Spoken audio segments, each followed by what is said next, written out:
ओम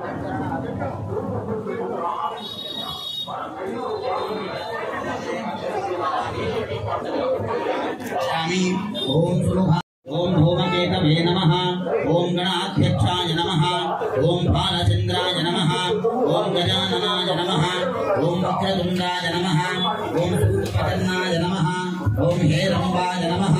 ओम स्कंदपूर्वजाय नमः। ओम सर्वसिद्धिप्रदायकाय नमः। ओम कुमारगुणवे नमः। ओम श्रीमन्महागणाधिपतये नमः। नानाविध परिमलपत्रपुष्पाक्षतानि समर्पयामि। धूपं మీ వద్ద కడ్డీ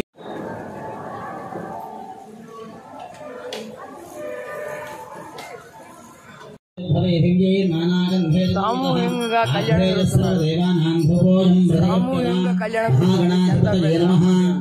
మేళం చేయండి. ధూపమాఘ్రాపయామి. సామూహికంగా కళ్యాణం జరుగుతుంది జనతాపేట ఆంధ్రప్రదేశ్ నెల్లూరు జిల్లా కావలి అందరూ సాంబ్రాణి కడ్డీలు తిప్పుకోండి. ధూపమాఘ్రాపయామి. సాక్షాత్ ప్రత్యక్ష దీపం దర్శయామి. ధూపదీపానంతరం శుద్ధాచమనం సమర్పయామి. నైవేద్యం చక్కగా పక్కన పెట్టినటువంటి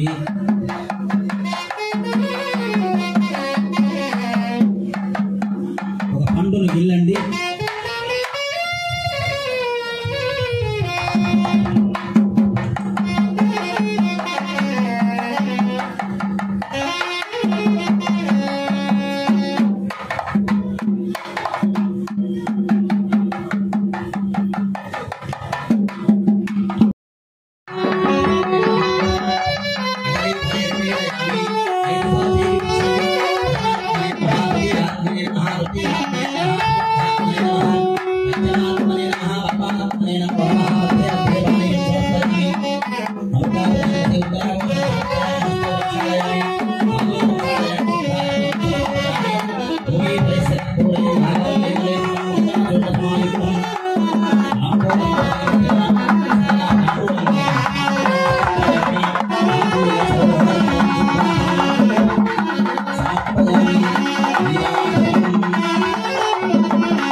సామూహికంగా కావలి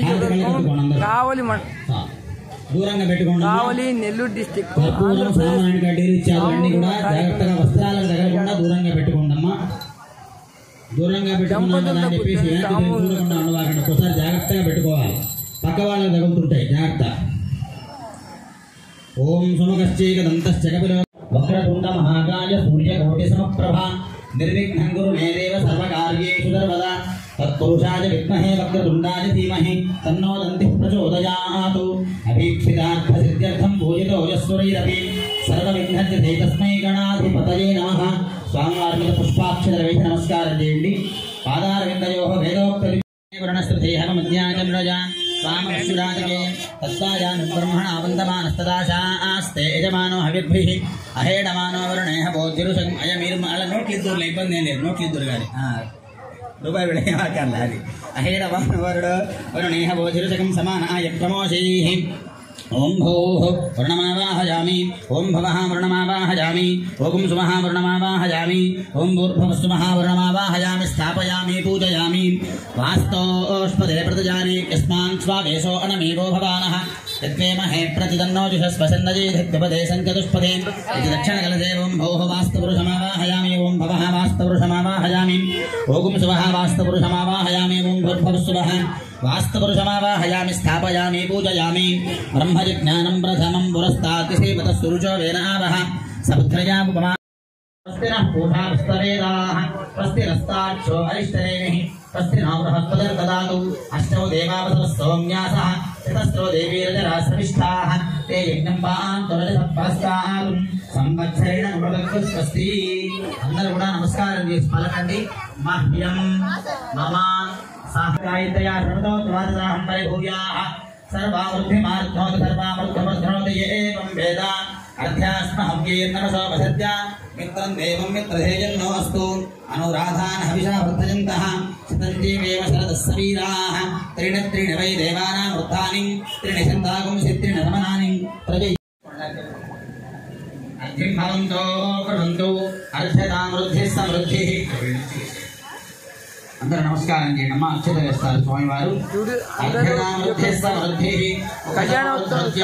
స్వస్తి పుణ్యాహవాచన సమృద్ధిరస్తు వర్షద్గర్భోన్నమస్తు శాంతి పుష్టిస్తుష్టిశ్చాస్తు శుభం శుభమస్తు పునరపి గోబ్రాహ్మణేభ్యః శుభం భవతు సర్వసంపదస్తు అక్కడ దంపతులుగా ఎవరైతే కూర్చున్నారో వాళ్ళందరికీ అక్షత వేసేయండి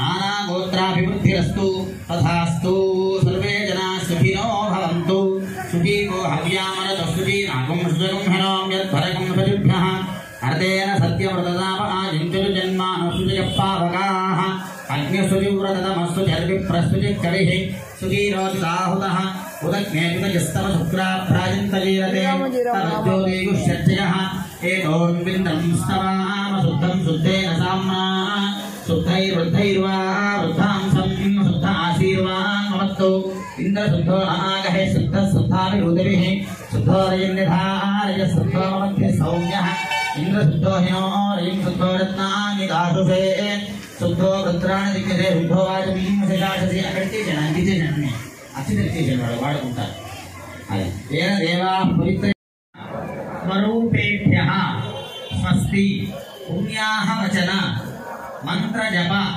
दक्षिण मनस उत्साह परिमित हिरण्यं तुभ्यमहं संप्रतते न मम एतद्दानात् पुण्यार्थं दक्षिणादः ताम्बूलदानं तुभ्यमहं संप्रतते न मम वास्तोष्टदे प्रजानीः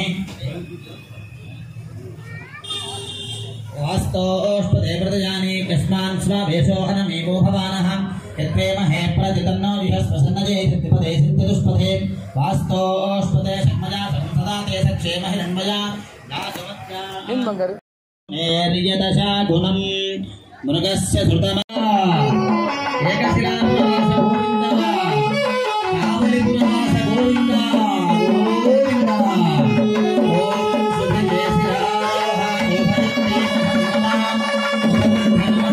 ॐ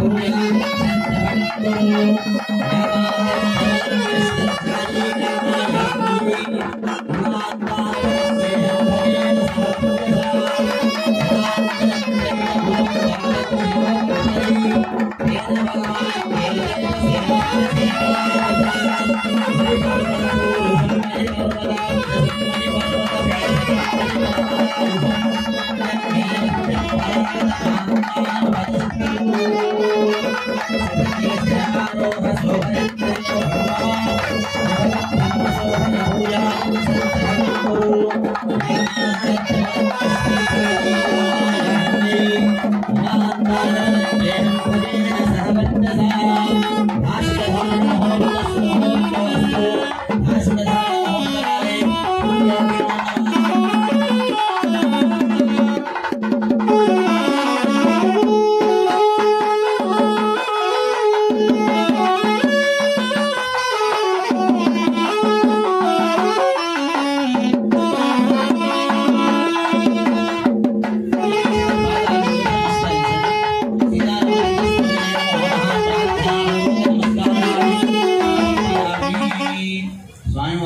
అమ్మవారికి కూడా చక్కగా భాషిక ధారణ జరిగింది. అంతకంటే ముందు కూడా శాకునాది మంత్రములు అని చదవడం జరిగింది.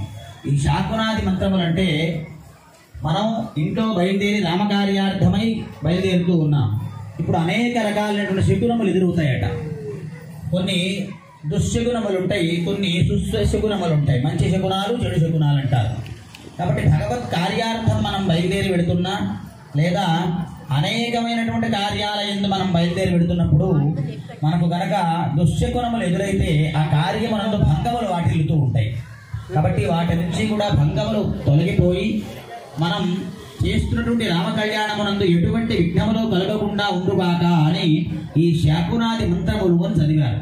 ఆ శకున మంత్రములు వింటే చాలట దుస్వప్న దోషం పోతుంది. అంటే చెడ్డ కళలు, పీడ కళలు బాధిస్తూ ఉంటే ఆ కళల దోషం పోతుంది. అలానే దుశ్శకునములు ఏవైనా సరే కాకి తీర్చడం అంటూ ఉంటారు. ఏదైనా సరే మనం వెళ్ళే సూసకము, భాషికము అన్నారు. కాబట్టి ఈ భాషికాన్ని అనేక రకాలైనటువంటి అర్థాలు ఉన్నాయి. భాషికము, భాషికము అనేటువంటి మాటలు ఉన్నాయట. అయితే భాషయతీతి భాష అని చెప్పింది శాస్త్రం. బాగా ప్రకాశవంతమైనటువంటిదట భాషికం అంటే అన్నాడు.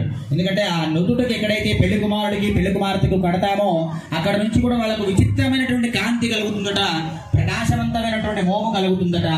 అప్పటిదాకా పెళ్లి కుమారుడిని పెళ్లి కుమార్తెను తయారు చేస్తాం, వేదిక మీద కూర్చోబెట్టి భాషికం కట్టంగానే వాళ్ళకు తెలియకుండానే ఒక వెలుగుచ్చి కూర్చుంటుంది. వాళ్ళల్లో ఒక విచిత్రమైనటువంటి విశేషమైనటువంటి కాంతులు ఎరుతూ ఉంటారట. ఇంకా కనురాపు తగలకుండా ఉంటుందట. రాముడిని సీతమ్మని అంతమంది చూస్తున్నాం మనం. వాళ్ళిద్దరిని వేదిక మీద కూర్చోబెట్టాం కళ్యాణానికి. ఆ బంగారు భాషికులు కట్టుకున్నటువంటి రామయ్య శోభిస్తూ ఉంటే అంతకు మించి శోభిస్తున్నదట సీతమ్మ తల్లి. కాబట్టి అటువంటి రామ సీత కళ్యాణంలో భాషికములు కట్టడం అవి చూడటం కూడా మనకు భాగ్యమే అని చెప్పారు. ఆ తదుపరి రామచంద్రమూర్తికి మనందరికీ కూడా కంకణ ధారణ, యజ్ఞోపవిత ధారణ జరుగుతుంది. అందరూ శ్రద్ధగా తిలకించవలసింది.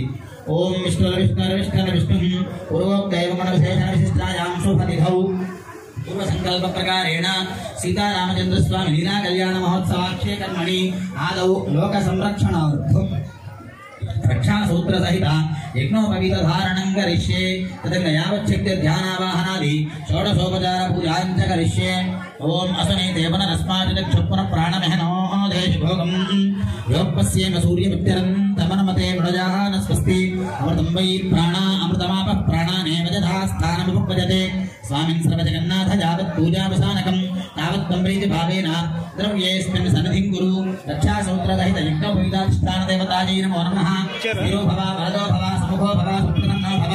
స్థిరాసనం కురు ధ్యానం.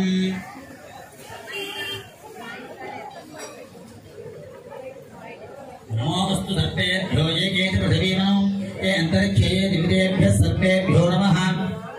రక్షాసూత్రదహిత యజ్ఞోపవీతాధిష్టాన దేవతాయై నమో నమః. ధ్యాయామి ధ్యానం సమర్పయామి ఆవాహయామి ఆసనం సమర్పయామి. హస్తయోరభ్యం సమర్పయామి పాదయోః పాద్యం సమర్పయామి. ముఖే సుభాషణం సమర్పయామి. ఔపచారిక స్నానం సమర్పయామి. వస్త్రవిమార్థం అక్షదాన సమర్పయామి. యజ్ఞోపవీతార్థం అక్షదాన సమర్పయామి. దివ్యశ్రీ చందనం సమర్పయామి. అలంకరణార్థం అక్షదాన సమర్పయామి. అక్షరైః పుష్పైః పూజయామి. ఓం కేశవాయ నమః. ఓం నారాయణాయ నమః. ఓం మాధవాయ నమః. ఓం గోవిందాయ నమః. ఓం విష్ణవే నమః. ఓం మధుసూదనాయ నమః. ఓం త్రివిక్రమాయ నమః. ఓం వామనాయ నమః. ఓం శ్రీధరాయ నమః. ఓం ఋషికేశాయ నమః. ఓం పద్మనాభాయ నమః. ఓం దామోదరాయ నమః. ఓం సంకర్షణాయ నమః. ఓం వాసుదేవాయ నమః. ఓం ప్రద్యుమ్నాయ నమః. ఓం అనిరుద్ధాయ నమః. ఓం పురుషోత్తమాయ నమః. ఓం మధోక్షజాయ నమః. ఓం నారసింహాయ నమః. ఓం అచ్యుతాయ నమః. ఓం జనార్దనాయ నమః. ఓం ఉపేంద్రాయ నమః. ఓం హరజే నమః. ఓం శ్రీకృష్ణాయ నమః. ఓం శ్రీకృష్ణ బ్రహ్మణే నమో నమః. నానావిధ పరిమళపత్ర పుష్పాక్షదాన్ని సమర్పయామి. ధూపం ఆయన వాద్యం చేయండి.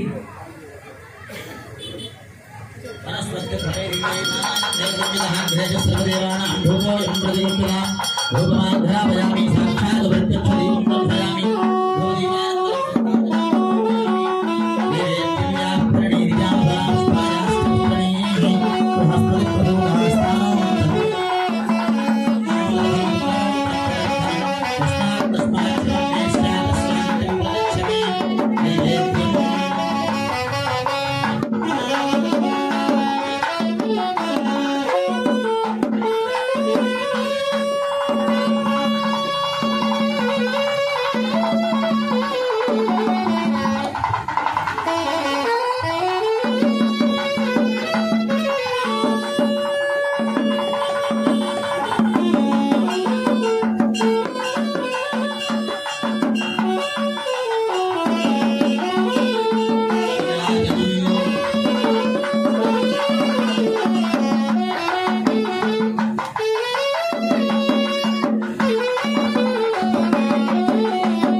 రామచంద్రస్వామి సుప్రజదా సుప్రసన్నా వరదా భవతు.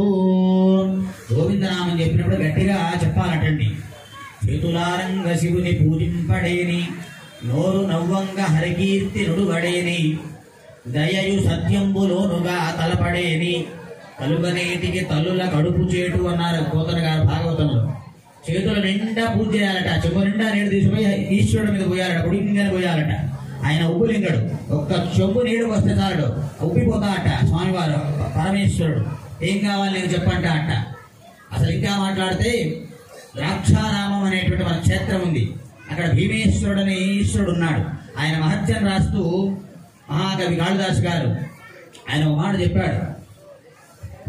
కొద్దిగా నీళ్ళట చిలకరిస్తే చాలట, చెంబుతో కూడా నీళ్లు పోయక్కర్లేదట. కొద్దిగా నీళ్ళట ఆయన మీద నీళ్లు చల్లి పత్తిరి శుభంతా పారవేయచ్చు అన్నాడండి. కొద్దిగా పత్తిరి అంటే తెలుసు కదా మీకు, వెలువ పత్రి మారేళ్ళ దాలు తీసుకొని 4 పోయి ఇసిరిస్తే చాలట. ఈశ్వరుడు మీద పెడుతున్నాను కూడా పెట్టక్కర్లేదట, ఇదిగో తీసుకో అని వేసేస్తే చాలట. అల్ల సురశాఖ వాళ్ళింటి పెరటి చెట్టు అన్నాడు. ఈశ్వరుడు ఏం చేస్తాడంటే వెంబడే స్వర్గలోకంలో ఉండే కల్పవృక్షాన్ని తీసుకుపోయి మన ఇంట్లో కట్టేస్తాట. కామధేయం తీసుకొచ్చి మన ఇంటి ముందర కట్టేస్తాట. ఇక ఏం కావాలో దాన్ని అడగండి ఇచ్చేస్తారన్నాడు ఈశ్వరుడు. కాబట్టి కామధేయము కల్పవృక్షము కూడా ఈశ్వరుడు మీద నీళ్లు పోస్తే ఇస్తాడు ఈశ్వరుడు. అంటే అంతటి భాగ్యాన్ని ఇస్తానన్నాడు. అటువంటిది ఈశ్వరుని చేతులారంగా శివుని పూజింపడేని, నోరు నవ్వంగా హరికీర్తిడు నుడవడేని అన్నాడు. నోరు నొప్పుకుంటేంత వరకు గోవిందనామం చెప్పాలట, భగవన్ నామం చెప్పాలట. నోరు ఉన్నది ఎందుకయ్యా అంటే భగవన్ నామం చెప్పడానికి.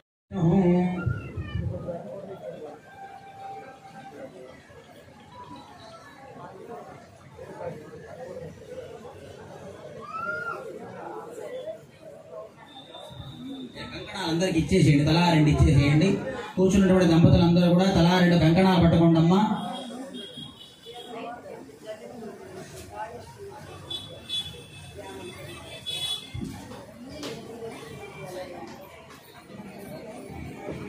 అందరూ కంకణాలు ఇస్తారు. చక్కగా కంకణాలు తీసుకోండి. అందరూ కూడా 2 కంకణాలు ఇస్తారు.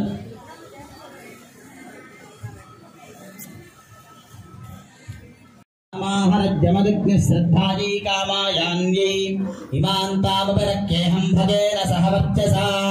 నాయన భజంత్రి వాక్యం చేయండి అయ్యా. ఓం శుభజేసి అనారోహ శోభయంతి ముఖం మమ ముఖం హి మమ శోభయ భూయాగం సంచ భగద్గురు.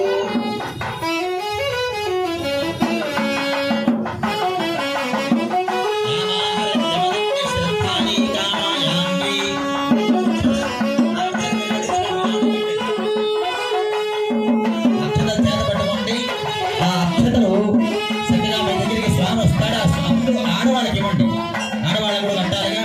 ఆడవాళ్ళు ఎడం చేతిలో అక్షతలు తీసుకొని ఎడం చేతికి కట్టండి అమ్మా. ఎడమ చేతిలో అక్షతలు పెట్టుకోండి. మగవాళ్ళ కుడి చేతిలో అక్షతలు ఎడం చేతిలో పోసుకోండి. ఎడం చేతిలో పోసుకొని పట్టుకోండి. ఎడం చేతికి పెట్టండి అయ్యా.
శ్రీ సీతారామచంద్ర స్వామి లీలా కళ్యాణ మహోత్సవాక్షేత్రమణి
కాబట్టి అటువంటి సూర్య చంద్రుడు ఎవరైతే ఉన్నారో వాళ్ళ వంశానికి సంబంధించినటువంటి రాజులు కలిగినటువంటి వాళ్ళు ఈ సీతా అమ్మవారి యొక్క గోత్రారుషులు. పాద ప్రక్షాళనాక్షం కర్మ కరిష్యే. ఓం నమో బ్రహ్మణ్య దేవాయ గోబ్రాహ్మణ హితాయ చ జగద్ధితాయ కృష్ణాయ గోవిందాయ నమో నమః. ఆయన భజంత్రి చక్కగా స్వామివారి పాద ప్రక్షాళన చేస్తూ ఉన్నారు. బ్రహ్మ కడిగిన పాదము అంటూ చక్కగా కీర్తన వాయించండి. ఎందుకంటే మూడు లోకములు ఏలేటువంటి పాదం అది. హనుమాచార్య గారు స్వామివారి యొక్క పాదం గురించి చక్కగా ఒక కీర్తనలో చక్కగా గానం చేశారు. బలి చక్రవర్తి తన యొక్క దానం అడిగిన సందర్భంలో 3 అడుగులు దానం ఇవ్వయ్యా అంటే 2 అడుగులు భూలోకం కింద లోకాలని 1 అడుగు కొలిచేశాట, పై లోకాలని 1 అడుగుతో కొలిచేశాట. 3వ అడుగు ఎక్కడ పెట్టమంటావయ్యా అంటే అయ్యా ఇక స్థానమే లేదు, 14 లోకాలు కొలిచేశావు కాబట్టి ఇక ఉన్నది నా శిరస్సు మాత్రమే, నా శిరస్సులో పెట్టమన్నా అంట. ఉన్నది ఒక్క అడుగు మాత్రమే కాబట్టి నా శిరస్సు ఉన్నది, ఇంకా నాది అంటూ ఏమీ లేదు. బలి చక్రవర్తి ఎందుకయ్యా అంటే బలి చక్రవర్తి రాక్షసుడు అయినప్పటికీ కూడా వాడు సాత్వికుడు అండి.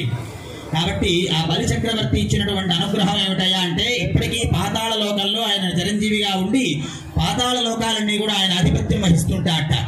కాబట్టి ఆ 3వ పాదంగా శిరస్సును పెడితే బలి చక్రవర్తి పాతాళానికి అనవదొక్కబడ్డారు. కానీ మొదటి పాదం ఏదైతే ఉన్నదో దానం చేశానయ్యా నీళ్లు వదిలిపెట్టగానే వామనమూర్తి పెరగడం మొదలుపెట్టాటండి. ఎట్టా పెరుగుతున్నాడయ్యా అంటే ఇంతింతై బతుడింతయి మరుగుతాయింతై నభోరాశిపైనంతయి అంట అన్నట్టుగా కొద్దిగా మనగుచ్చుగా ఉన్న పిల్లవాడు కాస్త త్రివిక్రమాకృతిగా పెరిగిపోయినాడట. ఆయన పాదములు పెరుగుతూ ఉంటే సూర్యబింబాన్ని వర్ణించారండి. సూర్యబింబం రవిబింబం ఉపమింప పాత్రము ఛత్రమై మొట్టమొదటిసారి ఆయన పెరిగినట్ట. గొడుగులాగా ఉన్నది. కడిగిన పాదము బ్రహ్మము తానని పాదము అన్నాడు హనుమాచార్య వారు. బ్రహ్మదేవుడు చూసి ఈ పాదము కదా నేను పుట్టులకు కారణము, సమస్త లోకములు లగిస్తున్నాయంటే సృష్టి జరుగుతున్నదంటే ఆ సమస్త లోకములు కూడా అల్లకల్లోలం కాకుండా ఉన్నాయంటే వాటన్నిటికీ కారణం ఈ పాదం కదా అని చెప్పి తన కమండలంలో ఉన్నటువంటి గంగాజలం తీసుకొని అర్జెంటుగా రారా సరస్వతి అని చెప్పి సరస్వతి దేవిని పిలుచుకొని వచ్చి ఇద్దరు కలిసి కాళ్ళు కడిగేసాటండి. అందుకని బ్రహ్మ కడిగిన పాదము అన్నారు. ఏ సందర్భంలో జాంబవంతుడు మీకు అందరికీ తెలుసు, రామాయణంలో కనిపిస్తాడు. జాంబవంతుడు కూడా ఆ త్రివిక్రమాకృతికి 3 ప్రదక్షిణాలు చేశాటండి. అంత పెద్ద మూర్తికి 3 సార్లు ప్రదక్షిణం చేసినటువంటి ఖ్యాతి జాంబవంతుడికి దక్కింది.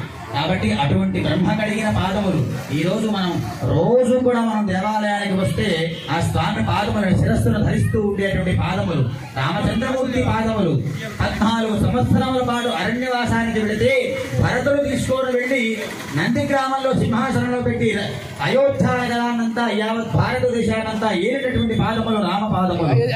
అందుకనే మనకు ఒక గుర్తుందో లేదో మీకు తెలుసో లేదో నాకు తెలియదు, కానీ నాకు బాగా తెలుసు. రామ మందిరానికి వచ్చినాయి, అక్కడ పూజ చేసుకొని అన్ని కలిసి చక్కగా అయోధ్య నగరానికి వెళ్ళి అక్కడ ప్రతిష్ఠ జరిగినాయి. కాబట్టి అటువంటి రామ పాదుకలు ఏవైతే ఉన్నాయో ఆ పాదుకలకు ప్రక్షాళన చేస్తూ ఉంటారు. అందరూ శ్రద్ధాభక్తులతో మనందరం కూడా పెళ్ళైనటువంటి వాళ్ళందరూ కూడా భార్య బంగారపు చెంబుతో నీళ్లు పోస్తూ ఉంటే భర్త చక్కగా రుద్ది స్వామివారి యొక్క పాదపద్మాలను అడుగుతున్నట్టుగా భావన చేస్తూ చక్కగా ఆఘ్రానించండి. ఎందుకంటే మనం ప్రధానంగా వాక్యంగా చేయలేకపోవచ్చు, బంగారపు చెంబులు బంగారపు బళ్ళాలు దేవాలంటే తేలేకపోవచ్చు. భావన చేస్తే భావనా మాత్ర సంతుష్ట హృదయాయ నమః అంటుంది భగవంతుని గురించి నామం. కాబట్టి మనం భావన చేస్తే భగవంతుడు అక్కడ కూర్చుంటాట. కాబట్టి అటువంటి మంచి సింహాసనం వేసి కూర్చోబెట్టి సీతమ్మను రాముల వారిని కూర్చోబెట్టి చక్కటి గంగా జలములు క్షీరములు పోసి చక్కగా రాముల వారి పాదములు కడుగుతున్నట్టుగా భావన చేయండి. అయ్యా వాయించండి.